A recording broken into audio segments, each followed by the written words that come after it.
virtual. Entonces yo sí quise volver como a traer la presentación, que definiéramos algunos elementos para interpretar. Cuando me dijeron que tenía que hacer un día de práctica de lámpara de relieve y topografía, a mí me pareció como un poquito complejo, porque pues que es de topografía. Si fuera a hacer práctica en un equipo de topografía, son 5 minutos. El equipo de topografía, el manejar el equipo de topografía no es lo valioso es aprender a interpretar el resultado. Porque cualquier topógrafo, usted coge, sienta al paciente, escribe los datos del paciente, para aquí, mira de frente, pan, al frente, pan, ya hizo la topografía, entonces no tiene ciencia. Y los equipos de ahora vienen como muy intuitivos, es decir, cualquiera sabe manejar la topografía. Entonces, creo que lo más valioso de este segmento de práctica de topografía es reforzar la interpretación. Es lo que yo sugiero. Entonces, pues debido a que como tocaba hacer práctica, entonces quiero hablar algunos elementos claves para la interpretación, y en parejas vamos a hacer un taller que de paso se será como el entregable, como la actividad evaluativa de cada anotación. ¿Listo? Bueno, primero preguntarles, si yo les pongo una topografía a ustedes acá, ¿qué les queda faltando? ¿Qué no comprendieron? ¿O todo? Ok, hagamos una cosa, pongamos una topografía. ¿Entendieron esto? La diferencia de las escalas. ¿Sí? Porque es difícil remoto. No les queda más fácil hacerse por acá, por este lado.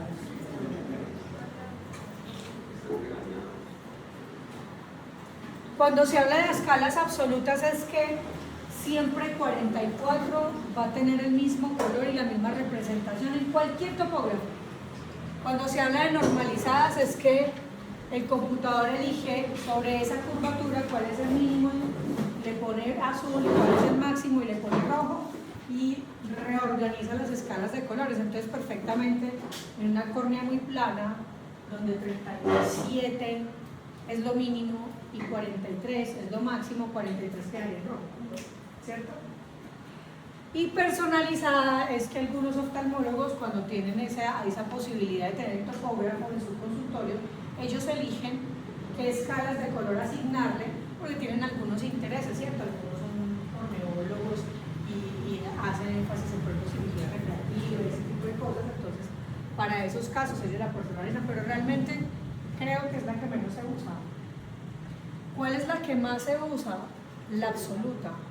¿Por qué se usa la absoluta con bastante frecuencia? Porque nos permite hacer seguimiento. Muy útil, por ejemplo, en los pacientes con queratocono, ¿sí? Que uno, a través de la visualización de las escalas de colores, uno ya más o menos tiene una localización del área más elevada y del área más plana, y para nosotros es muy útil porque nos sirve incluso como para entender cómo se va a comportar el lente de contacto, ¿cierto?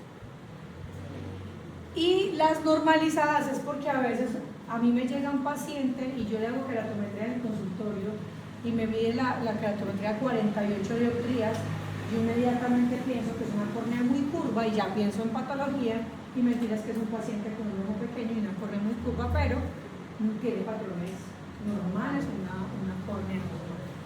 Entonces, solo yo la aplicaría para eso. De ahí el ejemplo. A pesar de que la topografía me fue muy mal tomada, porque pues mucho parpadeo, mucha zona de poca exploración, pues se visualiza como todo este paciente tiene una córnea muy curva, 47, 45, 46, lo más plano es más o menos 45. Por tanto se ve raro, o sea, no estamos acostumbrados a ver eso. Entonces, al normalizarla, ya entendemos que hay un patrón tipo corbatil, algo asimétrico por la parte superior. Y pues es como más fácil, para nosotros como más fácil por los colores entender un poquitico más esa geometría corneal, que es en última lo que nosotros hacemos, ¿sí? Recuerdan los mapas tangenciales, sagitales, simplemente nos muestran las curvaturas en toda la extensión, pero hay uno que es el tangencial, que como se basa en el trazo de unos minicírculos en cada zona, los radios de curvatura quedan más detallados y nos muestra mucho más detalle. Este es muy bueno, este mapa de curvatura tangencial es muy bueno para estimar cómo me va a quedar un ente de contacto, ¿sí? Yo pongo el ente de contacto en esta zona y sé que probablemente si lo aplano, aquí va a haber toque y aquí va a haber una zona significativa de fluoresceína. O si de casualidad el ente se cae, voy a encontrar que hay toque en la parte superior y en la parte inferior voy a tener fluoresceína. O sea, todo depende del entendimiento de la geometría. Entonces este sirve mucho para más o menos anticiparnos a cuál va a ser el comportamiento del fluorograma. El mapa de elevaciones, ¿lo recuerdan? El mapa de elevaciones funciona de la siguiente manera. Primero pues se hace el mapa de curvatura sagital o tangencial, que es donde se definen las curvaturas en toda la extensión, ¿cierto? Pues que tenga 44, 47, 45, 42, por allá tiene un 60, ¿sí? Y lo que hace el equipo es sumar todo y promediar, ¿listo? Y define una esfera de referencia, ¿sí? Que es como una esfera determinada a partir de todo el promedio de curvaturas. Hasta ahí vamos. Entonces voy a tratar de dibujar. Entonces digamos que esta toma tiene 44 acá,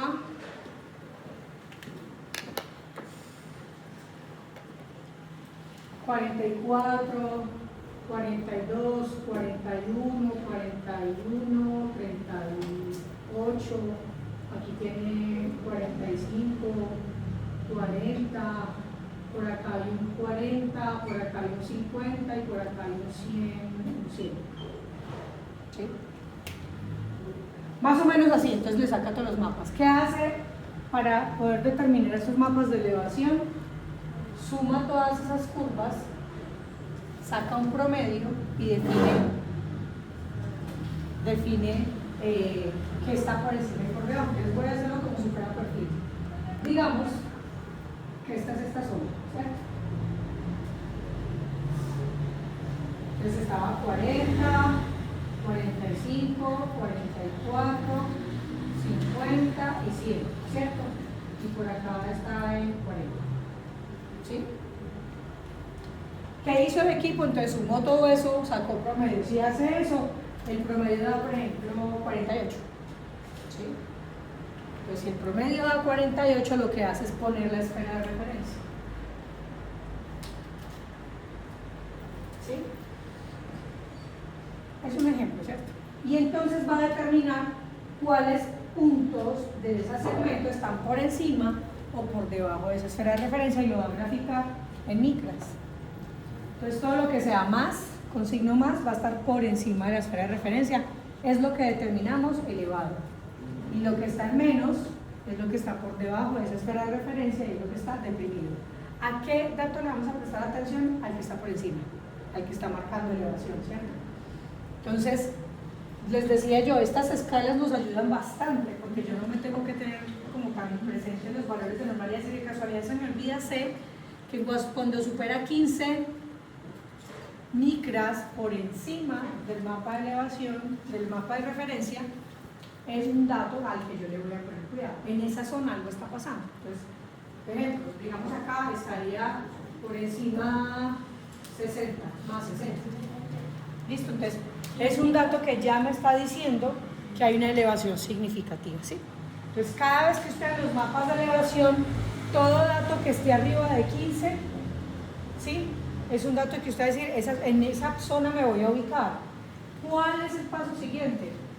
Buscar el mapa de espesores.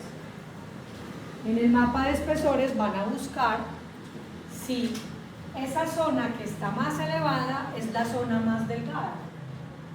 Y en ese caso, si eso ocurre, voy a definir que el paciente tiene una ectasia congénita, ¿cierto? Ah, no, es que no coincide. La zona más curva está más arriba y la zona más adelgazada está en banda inferior. No es un queratocono, pero eso es una ectasia. ¿De qué tipo? Marginal pelúcida, ¿cierto? Pero digamos que esa relación de estos dos mapas funciona muy bien.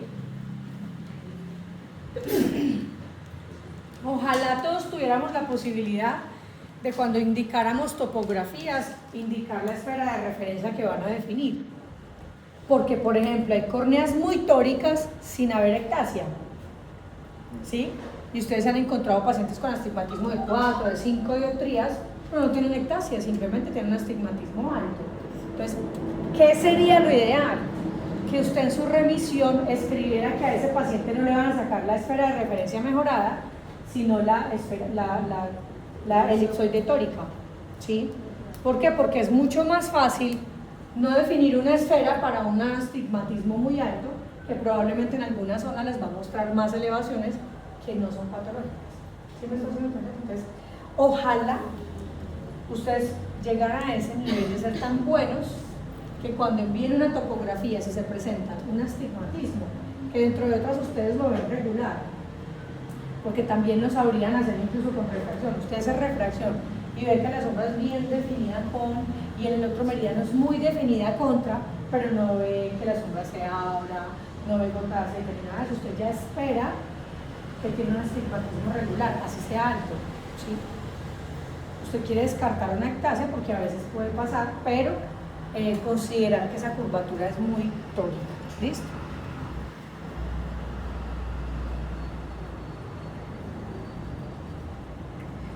Antes de seguir con el mapa de espesores,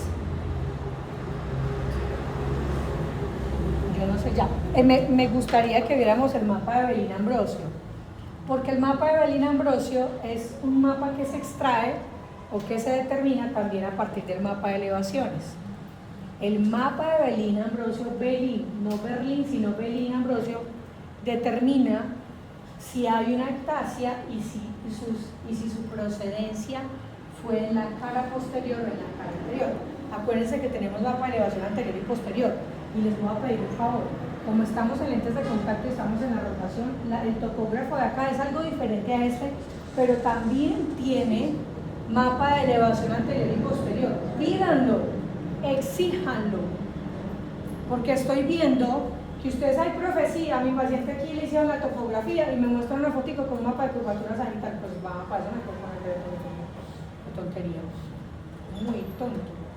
Pero si usted a mí me manda, o si me muestra el mapa de curvatura sagital, el mapa de espesores y el mapa de elevaciones, al menos tiene algo para interpretar, ¿sí? Entonces exíjanlo en donde sea, y aquí también. Me hace falta el mapa de curvaturas, me hace falta el mapa de espesores y me hace falta el mapa de elevaciones, ¿sí? Para poder usted necesita estudiar la cara anterior y la cara posterior, el espesor corneal, además del patrón topográfico, ¿sí? Porque eso también es algo que les va a servir a ustedes mucho. Entonces, el mapa de Belín Ambrosio entonces les va a mostrar en este primer segmento los dos mapas de elevación que sacaron a partir de la esfera de referencia, ¿sí? Por ejemplo, ese de allá. Sacan el anterior y sacan el posterior. Yo no sé si esto se puede parar. Ahora me tengo que meter la mano. Entonces, un ejemplo. A este paciente, para sacar el mapa de elevación anterior, determinaron que la esfera de referencia es de 784. 784 es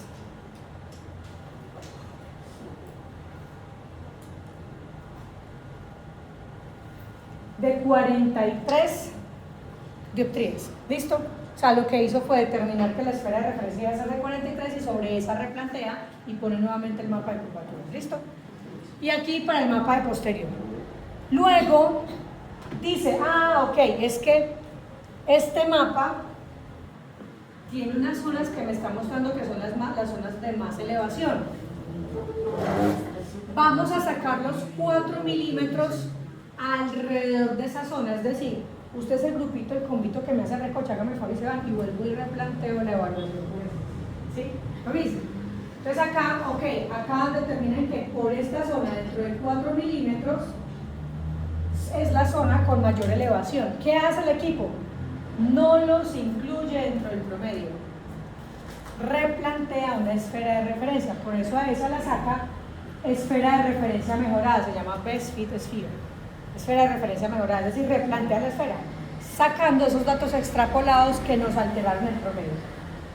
Y vuelve y al definir una esfera de referencia mejorada, otra vez, compara los mapas de elevación y todo eso. Entonces, en últimas, lo que va a pasar es que va a exagerar ya esto, cuando lo trazan sobre esa curva, digamos que definió una esfera ya no de 44, sino que la definió de 40.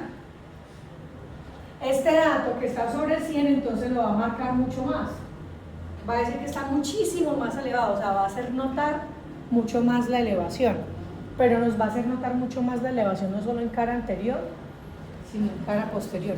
Y usted ahí va a tener la posibilidad de decir, ah, sí, este queratocono inició como una ectasia posterior y ahora ya se está instaurando, se está estableciendo en la cara anterior o al contrario. ¿Sí? Por eso el Bellin Ambrosio es una prueba supremamente buena. ¿Listo? Señor. ¿Qué diferencia tiene el miópico del hipermetrópico cuando se lo hacen en Bellin? Es que en Bellin Ambrosio hay una parte que dice miópico e hipermetrópico. ¿En qué zona dice eso? La zona inferior derecha.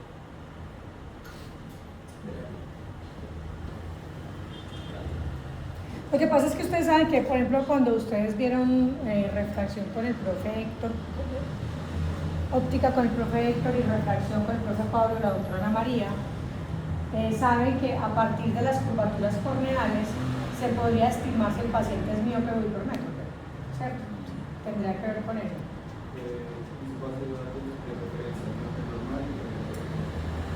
Sí. Si determina que si la córnea es muy curva, estima que el paciente es miope, pero ustedes se han dado cuenta que no necesariamente tiene que ser así. Porque si la córnea es muy plana, determina que el ojo sería más hipermetrópico. ¿Sí? Pero no, pues para efectos de nuestra interpretación no tiene mucha relevancia porque nos hemos dado cuenta que tenemos córneas planas, pacientes emétropes o incluso miopes y tiene mucho que ver con la longitud axial además y todo lo demás. Entonces, lo estima es a partir del patrón de curvaturas.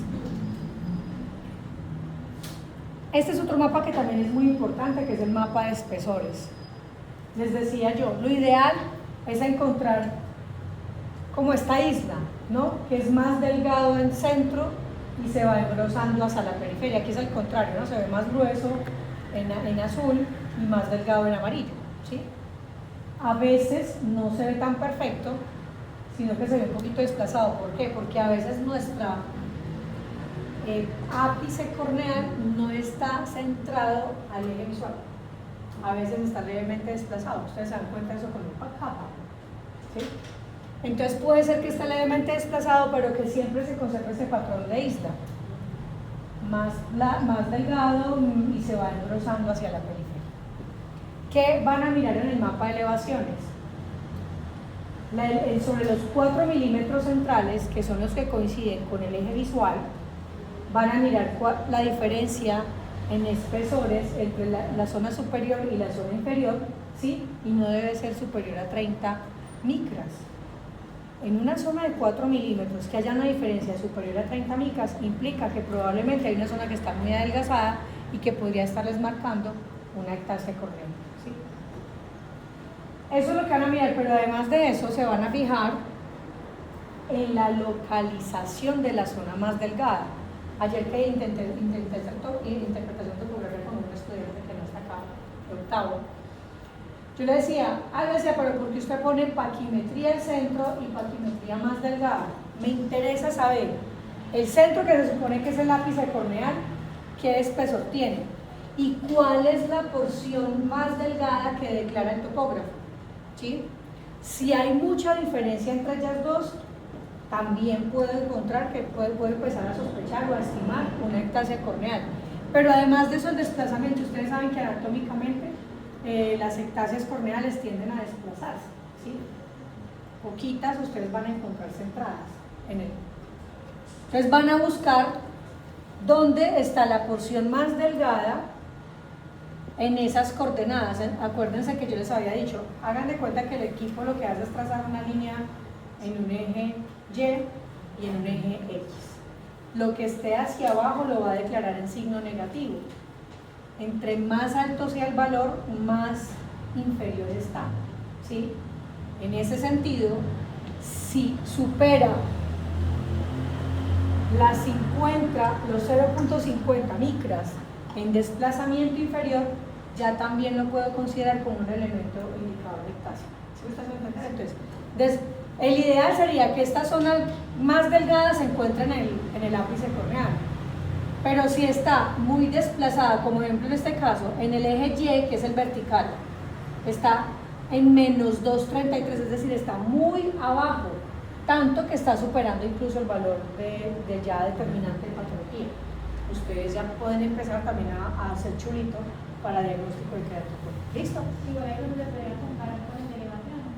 ¿En qué zona está? Eso es lo que hay que hacer, hay que empezar, yo empiezo a sumar, o sea, aquí aunque está muy desplazado, es que la diferencia entre el mapa el espesor al centro y la porción más delgada es significativa, es que en esos 4 milímetros entre arriba y entre superior e inferior está superior a 30 micras, ahí yo voy sumando, es que en el mapa topográfico me aparece un patrón, un corbatín, pero es asimétrico, es un poquitico más elevado inferior, voy sumando elementos para confirmar el diagnóstico, o sea, un solo mapa no me da diagnóstico, es correlacionar información. Y que también se los había contado, que uno ve este mapa, pero lo que nos ayuda es a estimar cómo está en función a como el promedio en la población de ese rango de edades, ¿sí? Entonces, están los dos mapas juntitos, está el mapa de espesor corneal, el perfil de espesores corneales y está el de incremento. El perfil de espesor significa que en el punto cero, que sería el centro, idealmente va a ser más delgado y hacia la periferia debería hacerse más grueso, ¿cierto?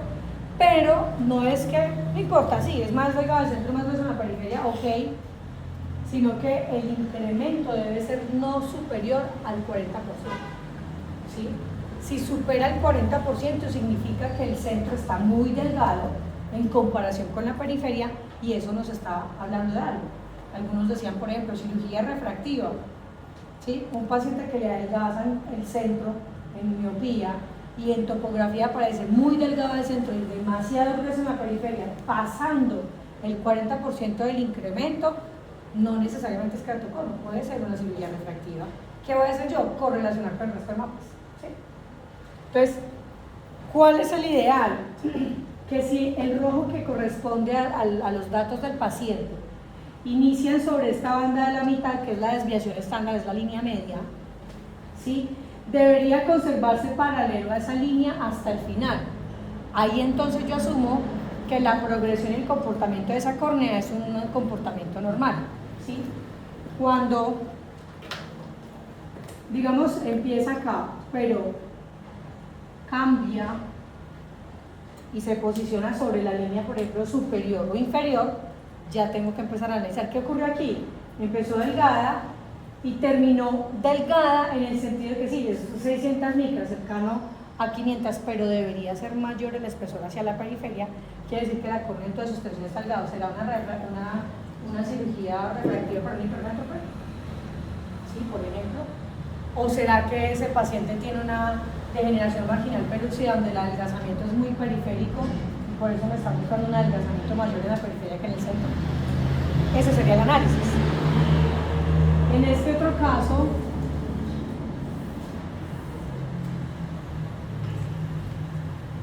que inicie aquí y caiga brusco acá, ¿qué puedo interpretar?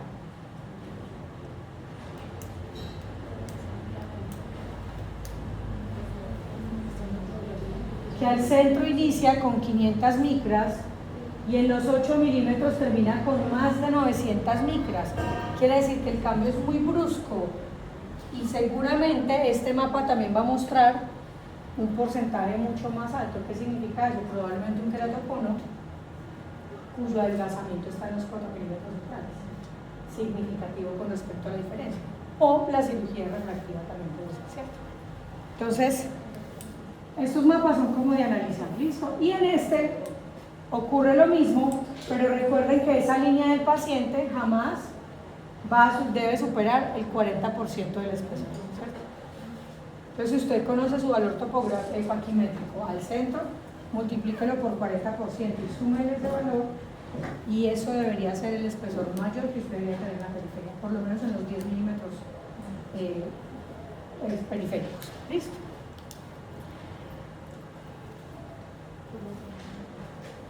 ¿Qué otra cosa van a mirar también cuando les presente topografía de ambos ojos? La simetría, ¿sí? Que la K media, que es el valor promedio de la curvatura, no sea diferente a 1.50, 1.60, ¿sí? Es decir, que no difiera más de eso. Aquí está, por ejemplo, en 47 y 45. Bueno, 47, 3 y 47, 45 de 35. Puede ser que esté cercano a la simetría.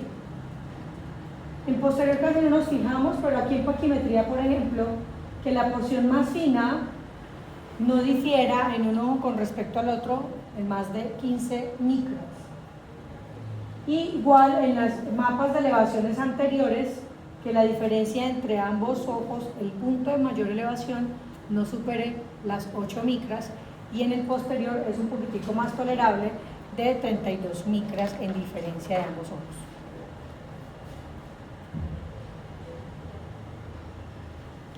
¿Qué otros datos vamos a tener presentes? Acá. Este mapa entonces saca, por ejemplo, este es el mapa refractivo del pentacam. No en todas partes es igual. Saca mapa de curvatura sagital, mapa de curvaturas tangencial. Ya se dieron cuenta que el sagital y el tangencial, en el tangencial se va a ver un poquitico más marcado, más definido las zonas de elevación, ¿cierto? Saca otro mapa, este es el Trunet Power, que a veces no lo saca, y el mapa de elevaciones. Algunas veces en esta zona está el mapa de espesores, ¿listo? ¿Qué van a buscar ustedes acá? El radio mínimo de curvatura. El radio mínimo de curvatura es el mapa de elevaciones, ¿sí?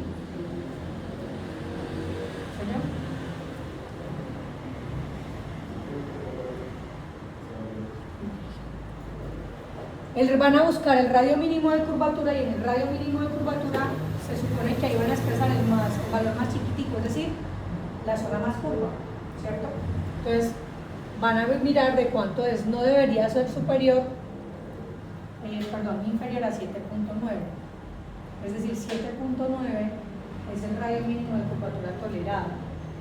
Si es un 7, un 6, un 5, quiere decir que ese radio mínimo de curvatura le estamos dando una curva muy elevada, muy probablemente ectásica. El valor de asfericidad también lo habíamos visto. ¿Qué le dice el valor de asfericidad? La diferencia, ¿sí? La diferencia entre el centro y la periferia, o sea, qué tan asférica es la córnea. Lo normal es que sea de menos 0.26 a menos 0.40. Quiere decir que es una asfericidad normal. Pero si supera el menos 0.40, les está mostrando una córnea hiperprolata, ¿sí? Es decir, que el valor de asfericidad les está hablando de la geometría corneal en general. Entre 0.26 negativo y 0.40 negativo, hablamos de una córnea prolata, lo que idealmente esperamos encontrar. Si está superior a ese valor, el signo negativo es hiperprolata, o sea que ese valor lo podrían encontrar en el queratocornea. O si está siendo positivo el valor, quiere decir que la córnea es oblata. ¿Listo? A veces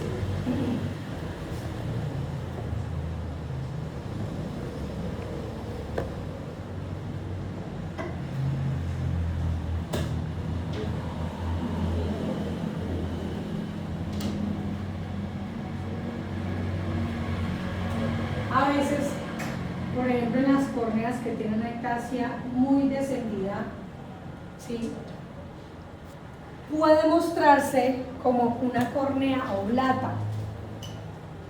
Es decir, puede el valor de asfericidad mostrarse positivo. ¿Por qué puede mostrarse positivo? Pueden decirles que se trata de una geometría oblata, pero ¿por qué? Porque estiman que la zona periférica es más curva que el centro, ¿sí? Entonces, no crean que todos los queratoconos van a mostrarse hipercloratos. Existe la posibilidad de que un queratocono, por su proyección, por su punto más elevado, muy desplazado, va a mostrarles una córnea oblata, porque está diciéndoles es más curvo en la periferia y más plano en el centro. ¿Sí? Entonces, el valor es muy importante, pero cuando usted ve, no es una córnea blata, ok, y va y revisa los patrones topográficos y ve una degeneración marginal pelúcida, ahí tiene razón. La marginal pelúcida tiene un cono, una ectasia muy descendida y el centro muy plano. ¿Sí?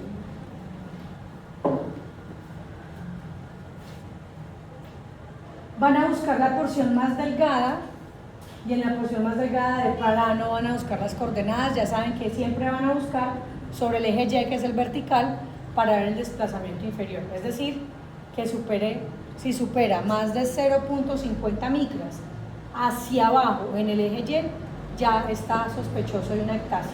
¿Listo? ¿Sí me entendí con el pedacito? Lo que le estaba hablando ahorita. ¿Sí? Bueno, y el KPD, que no todos los topógrafos lo traen, que es el que te saca la relación entre todas las potencias refractivas de todo el sistema óptico de ese ojo, que no debe ser superior a 1.50. Cuando supera el 1.50 significa que ya tiene cualquier irregularidad corneal, no solo ectasia. Es decir, puede ser un trasplante corneal, puede ser una cicatriz, puede ser una cirugía refractiva, cualquier otra cosa diferente a lesión corneal. ¿Listo?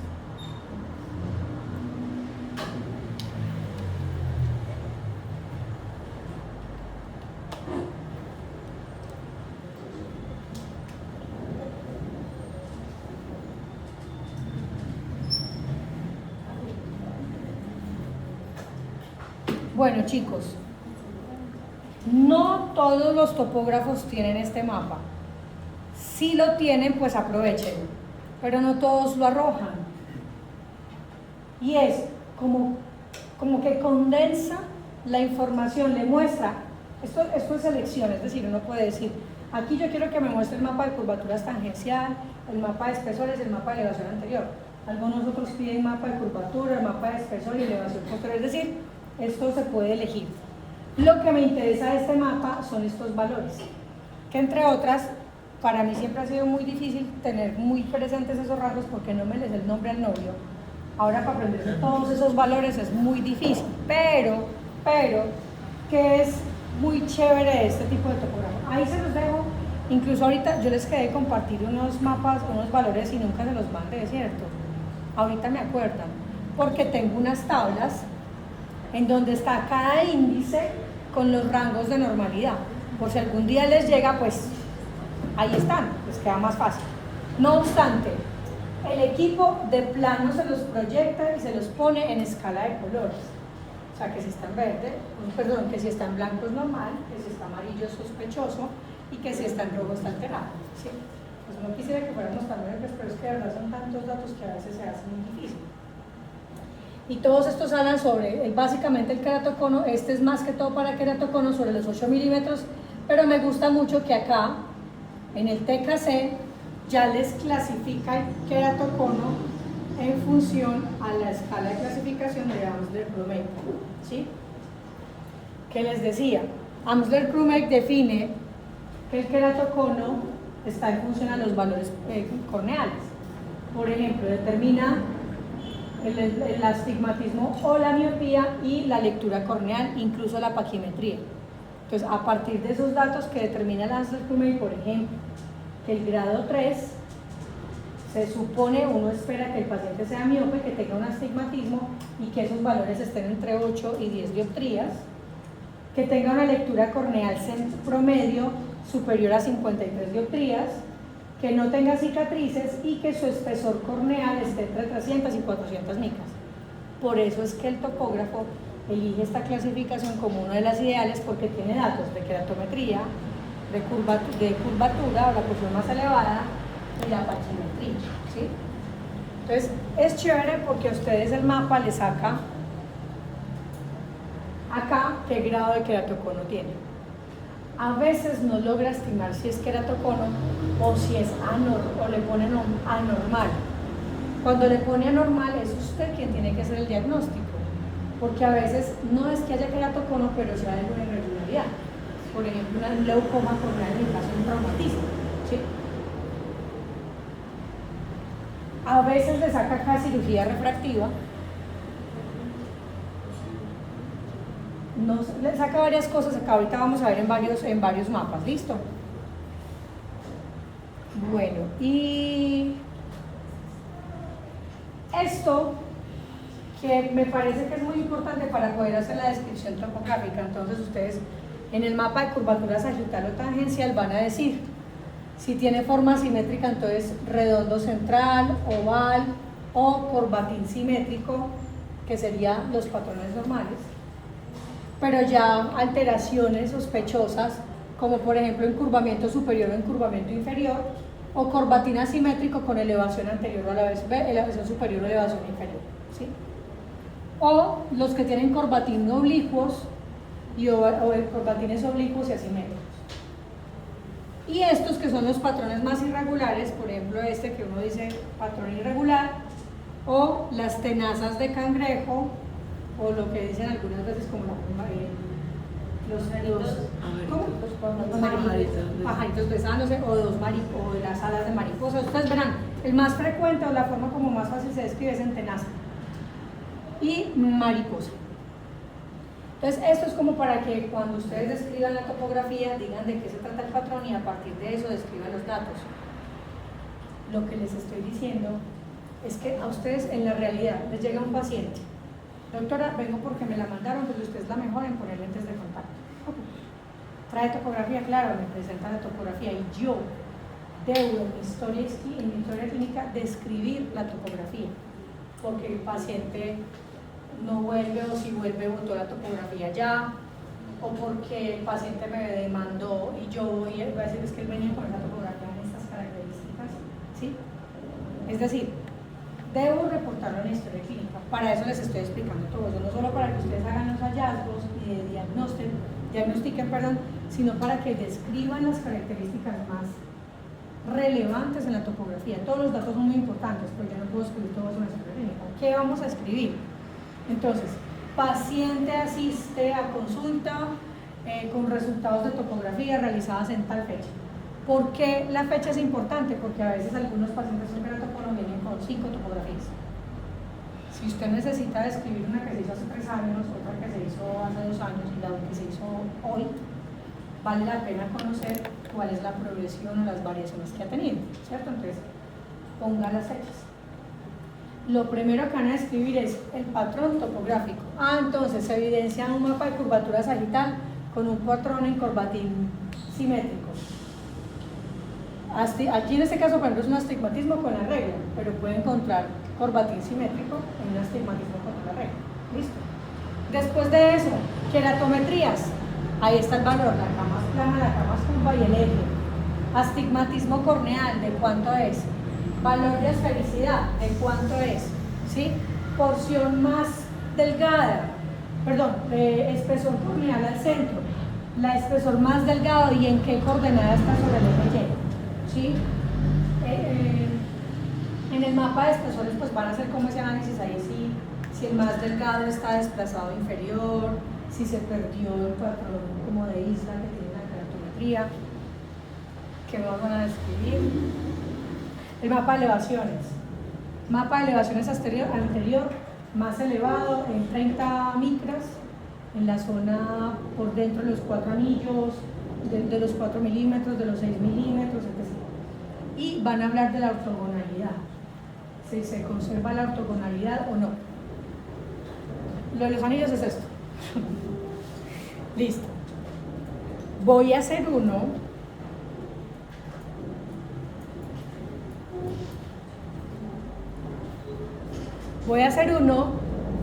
Y lo siguiente que vamos a hacer es que les voy a pasar en parejas un mapa topográfico, ¿sí?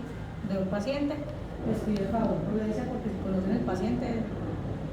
Yo hice topografía y análisis, son unos exámenes que me regalaron de la clínica para poder traerles a ustedes y que ustedes puedan tener diferentes casos. ¿Listo? Hasta incluso a veces yo describo la imagen Scheinflug, ¿sí? Venga, yo les pongo. Pues no les había explicado esto, pero creo que sí se las expliqué la vez pasada. La imagen Scheinflug es como una tomografía de ese perfil corneal. Uno ahí ve muchas cosas. Ve primero si está regular, ve si hay cicatrices, ve si hay presencia de hipertenidos intrastomales. Alcanza incluso a veces a ver la cámara anterior. Si usted tiene posibilidad de evidenciar que tiene una cámara anterior estrecha ahí, escríbalo. Sí, pues estamos haciendo diagnóstico de todo, o sea, no me concentro solo en queratocono, sino que tengo que escribir todo. Incluso trae el valor de compensación desde milímetros de mercurio cuando voy a hacer tonometría. ¿Sí? Me dice que si a este paciente le hago la tonometría, debo sumarle 1 milímetro de mercurio a ese valor que me dio en el tonómetro. ¿Sí? Pues también pueden tener eso presente, o sea, pueden utilizar esos datos. Entonces, imagen de Scheimpflug, córnea regular, córnea de aspecto regular, esférica, de espesor adecuado, no se observan cicatrices, ¿cierto? Ángulo se observa amplio, sin embargo aquí está que el ángulo es de 53, confirmo que es un ángulo amplio, ¿sí? Paquimetría 4350 sobre 4620 por 25 grados, con un astigmatismo corneal de 280, ¿sí? Vamos con el mapa de espesores, acá. En el mapa de espesores entonces digo que espesor al centro de 531 micras, la porción más delgada de 523 micras está a menos 0,81. Importante dato. No hay mucha diferencia, pero está desplazado inferior. Listo. Voy a mirar en el mapa. ¿Qué voy a hacer? En el anillo de los 4 milímetros centrales, o sea, esos 4 y 4. En esta zona voy a mirar el superior y el inferior. ¿Sí? Y voy a mirar si entre ese valor superior y inferior hay más de 30 micras. Las hay. Aquí está de 600 y aquí está de 544. ¿Sí? Entonces, con una diferencia entre superior e inferior en espesores de 50, no sé, ustedes hacen ahí la compensación. ¿Listo? Mapa de curvatura sagital con un patrón podemos poner en este caso, miren que tiene una imagen redonda, entonces podemos poner encurvamiento inferior, ¿sí?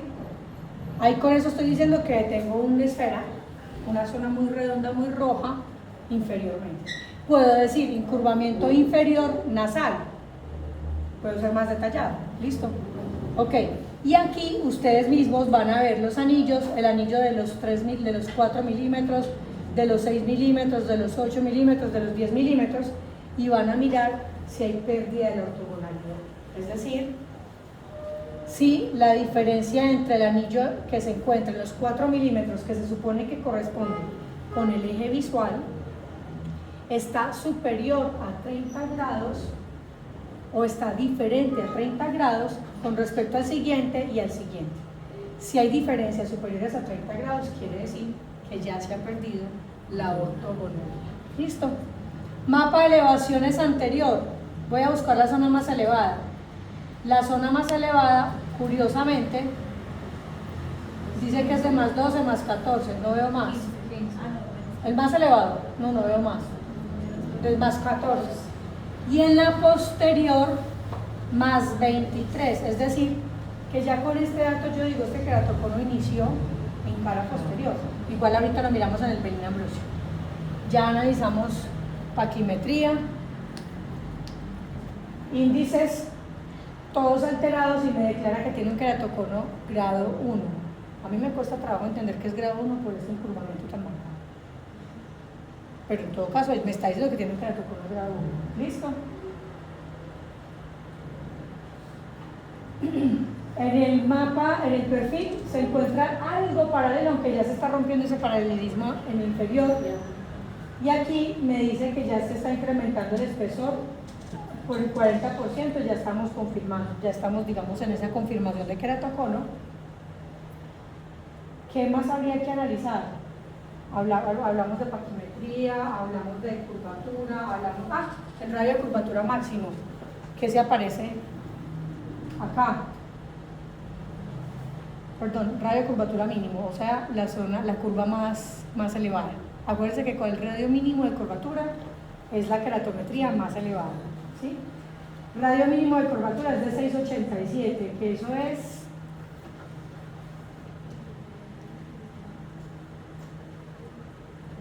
4912, ¿listo? Que es un dato también importante para tener presente, ¿listo?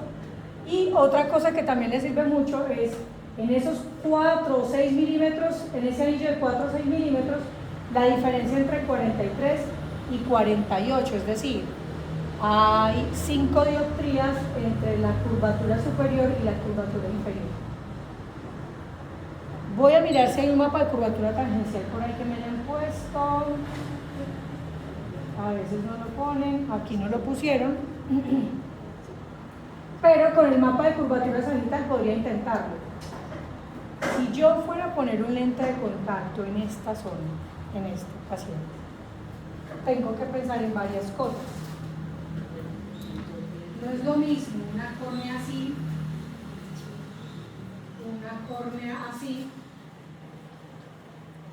una córnea así, o una córnea así, porque debemos correr con las plantas córneas así. Si yo voy a poner en un paciente un lente de contacto en una córnea con la porción más elevada, cercano o centrado en los 8 o 4 milímetros centrales, puedo poner un lente de contacto de diámetro pequeño. ¿Sí? Es decir, sé que esa curvatura más elevada sí va a llamar el lente o la porción más elevada en esa zona. Entonces confío en que va a estar el lente centrado. Podría ponerlo por ajuste, un diámetro pequeño centrado en el cono. Puede funcionar. Si la córnea es así, pues puedo ponerlo centrado o por retención superior porque no va a tener problema. Como sea, se va a posicionar. En este caso, yo no puedo poner un lente de diámetro pequeño. ¿Por qué? Porque si lo pongo se va a centrar en esta zona. ¿Qué me toca hacer? Diámetros grandes. Pues cuando yo hablo de diámetros grandes no es que sea escleral. No necesariamente tiene que ser escleral. Yo puedo poner un lente corneal de diámetro 1040, 1050, sigue siendo corneal y se puede estabilizar. ¿Por qué? Porque esas topografías les están mostrando resultados, algunos en 8 milímetros, otras en 10 milímetros, es decir, les está mostrando un área muy grande. ¿Sí? Si les está mostrando un área de 10 milímetros de la córnea, usted puede jugar con eso. Si está poniendo un lente de 1040, está por encima de esa área que me muestra el topógrafo, entonces para mí es mucho más fácil decir qué tipo de lente va a funcionar. ¿Listo? Entonces en estos casos toca poner diámetros grandes. Ya usted verá si pone diámetro grande corneal, si pone interlimbal o si pone escleral o incluso híbrido, pero hay una situación. El escleral es el que yo utilizo cuando esas córneas están descalabradas, muy descalabradas. Acá ya pienso en un escleral, porque sé que el lente nunca va a tener una estabilidad. El híbrido, algunos laboratorios lo piensan como un análogo del escleral. Es decir, si con el escleral usted no pudo porque el paciente no sé qué, ponga el híbrido. No. Les aseguro que no funciona, ya lo he hecho. No funciona. Ya me estrellé. No funciona. ¿Por qué? Porque el híbrido tiene esto. Una zona rígida, y usted la puede definir con la curvatura que sea, y una zona blanda. Pero, si el cono está desplazado, ¿quién va a prevalecer y quién va a comandar ahí? La zona rígida. Se va a desplazar. Entonces, he tenido pacientes con ectasias corneales desplazadas, que el híbrido no funciona. No funciona. Me toca poner los diámetros grandes o poner un esclero. ¿Listo? Entonces el híbrido yo no lo tengo dentro de mi escala de igual al escleral. El híbrido solo lo pongo cuando la ectasia está dentro de los 8 milímetros centrales. Si está mucho más descendido, ni me esfuerzo, ni ilusiono al paciente. Porque eso es ilusionarlo y luego me dice, usted no fue capaz con el híbrido. Si está desplazado, no lo intento. Pero un escleral sí. Un escleral sí, ¿por qué? Porque como el escleral todo es rígido, su apoyo y su centraje va a estar es por la relación con la esclera, no con la córnea, no importa cómo sea la córnea. Yo ya pienso en geometrías y todo lo demás. ¿Listo? ¿Me entienden esa relación? Es la tarea que les voy a pedir en este momento para culminar con este primer segmento de práctica de topografía, que no se me ocurre otra cosa, es por parejas les voy a mandar un mapa topográfico y van a hacer la descripción con esa minucia. Traten de extraer los datos que para ustedes son útiles al momento de adaptar y de diagnosticar. ¿Sí? ¿Qué voy a utilizar yo para la adaptación? ¿Qué voy a utilizar yo para el diagnóstico? Me van a hacer diagnóstico, me van a describir la topografía como si le estuvieran hablando en la historia clínica y me van a decir, a partir del mapa de curvaturas, no les estoy dando datos de refracción ni datos lagrimales, no. Simplemente con el mapa de curvatura sagital, ¿usted qué diseño podría? Ustedes saben cuáles son los diseños en cara posterior, ¿cierto? Entonces, ¿saben qué? En lentes de contacto tenemos lentes de diámetro corneal, se considera diámetro corneal hasta 10-50. Mentira, hasta 10-40, 10-50 para allá sin más. Hasta 10-50 es diámetro corneal. A grosso modo, si usted tiene un paciente de bajos recursos, con una clase corneal, usted lo quiere beneficiar, le quiere poner un diámetro grande, póngale un 10-40 y puede intentarlo. Porque es la diferencia entre un lente que vale a costo del laboratorio 230.000 pesos y un Limbal vale 600.000 pesos. O sea que usted le tiene que cobrar 3 veces el valor del lente. La diferencia es un lente de 800.000 pesos a un lente de 1.600.000. ¿Sí? Yo lo digo porque hasta en eso piensa el paciente. Yo sé que ojalá todos vendiéramos lo más caro, pero hay pacientes que lo necesitan y ahí hace la diferencia. Un lente limbal está entre 10.50 y 12. ¿Sí? El limbal, por ser más grande, se apoya sobre el limbo y tiene un poquitico más de estabilidad. Un escleral está arriba de 12.5 hasta 24, 28, incluso hay unos. ¿Listo? Los híbridos son de diámetros normalmente 14.5 como un blando, tiene el diámetro de un blando, pero pues tiene su zona corneal, que más o menos son de 8 milímetros de zona rígida. Esto con respecto a los diámetros. Ya sabemos que el diámetro me ayuda para pensar en estabilidad. Ahora, en corneales, ¿qué tengo en corneales? ¿Qué diseños en cara posterior tengo en corneales?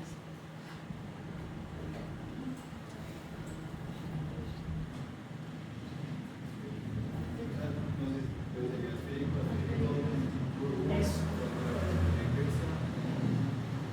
Exacto. Entonces tengo geometría inversa, ¿sí? Que es el que hago más plano al centro y más curvo en la periferia, ¿sí? Tengo el esférico, el asférico, el tórico y el de multicurvo. ¿Listo? Tienen todo eso. Por favor, entonces, que en la medida de lo posible, por ejemplo, para este paciente con este encurvamiento inferior, pero está entre 43 y 49, yo creo que le puedo poner entre un diámetro grande, un 10-50, o le puedo poner un 11-5. O sea, puedo estar entre corneal grande o limbal. ¿Pero por qué? Porque está entre 43 y 48, o sea, la diferencia es de 5 dioptrías apenas. Si supera las 7 dioptrías o las 10 dioptrías, yo ya pienso en un lente más grande. ¿Listo? Ahora, en este caso yo no voy a poner un esférico. ¿Por qué no voy a poner un esférico? Porque voy a tener siempre toque inferior y en superior voy a tener entonces mucha ferroceína. Entonces usted puede salir en un tórico o en un esférico. O incluso en una curva invertida. ¿Por qué en una curva invertida? Porque es más curvo inferior en la periferia que en el centro. ¿Sí? Entonces me ponen ahí la opción. ¿Qué diseño de lente con cara, diseño en curva base posterior y diámetro pensarían ustedes? No les estoy pidiendo más. ¿Listo? Entonces, porfa, me dicen en qué parejita se van a hacer